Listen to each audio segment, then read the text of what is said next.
দেখছি রামাদার কি করব। কি হাবুডু এ দমদমে এত বড় একটা প্লেন দেখছি। ও প্লেনে লোকরা কি রকম এতটা প্লেন রং করি। তুই ওটা যাওনি ববরা।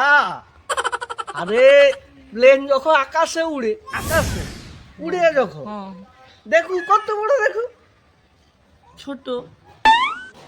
ওটা যাওনি যখন প্লেনটা আকাশে উড়ে তখন ছোট হয়ে যায়, তখন ঝুলিয়ে ঝুলিয়ে রং করে। তুই ওটা যাওনি।